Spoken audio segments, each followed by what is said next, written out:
मध्य प्रदेश की सत्ता में दोबारा से बीजेपी की वापसी तय। मोदी और शाह का चला दांव, कमलनाथ हुए फेल। क्या मध्य प्रदेश की सत्ता में दोबारा से होगी बीजेपी की वापसी?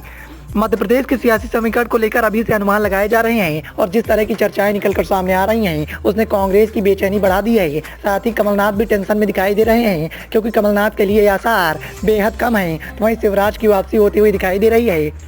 मध्य प्रदेश विधानसभा चुनाव के नतीजे आने में एक दिन का समय बचा हुआ है। इससे पहले गुरुवार शाम आए एग्जिट पोल के आंकड़ों ने राज्य की जनता और राजनेताओं के सामने ताजा स्थिति पेश कर दी है। एक बड़ा अनुमान दिखाई दे रहा है कि राज्य में भारतीय जनता पार्टी की सरकार है। वहीं कुछ अन्य भारतीय जनता पार्टी और कांग्रेस के बीच में कांटे की टक्कर दिखा रहे हैं। देखना दिलचस्प होने वाला है कि भारतीय जनता पार्टी के दिग्गजों को उतारने का प्लान कितना सफल होता है। इंडिया टुडे के एग्जिट पोल के मुताबिक आंकड़े ये बता रहे हैं कि राज्य में भारतीय जनता पार्टी को 162 सीटें मिल सकती हैं, जबकि कांग्रेस के खाते में 68 से 90 सीटें जा सकती हैं। जबकि 230 सीटों वाले राज्य में बहुमत के लिए पार्टियों को 116 सीटें हासिल करनी होगी। खास बात तो यह है कि 2018 के विधानसभा चुनाव में कांग्रेस ने जीत दर्ज की थी। भारतीय जनता पार्टी ने इस बार चुनाव के द्वंद्व को जीतने के लिए कई दिग्गजों को चुनाव के मैदान में उतारा था।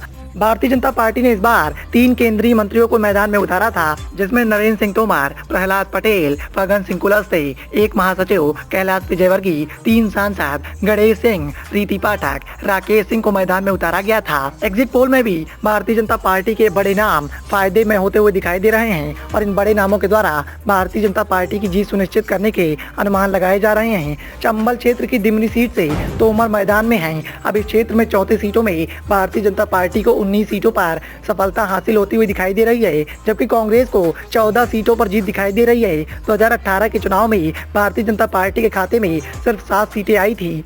कैलाश विजयवर्गीय का जलवा भी लगातार बरकरार होता हुआ दिखाई दे रहा है। इंदौर से दावेदारी पेश कर रहे विजयवर्गीय की सीट मालवा क्षेत्र में आती है।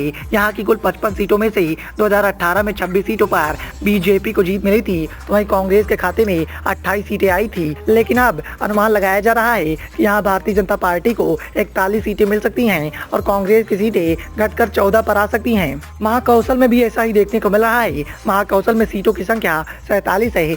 खास बात तो ये निकल कर सामने आ रही है कि पटेल, कुलस्ते और सिंह तीनों ही क्षेत्र महाकौशल में आते हैं। ऐसे में इस बात का अनुमान लगाया जा रहा है कि 2018 में यहाँ बीजेपी को 18 सीटें मिली थी। जिस तरह के आंकड़े निकल कर सामने आ रहे हैं उसने कांग्रेस की बेचैनी बढ़ाने का काम किया है।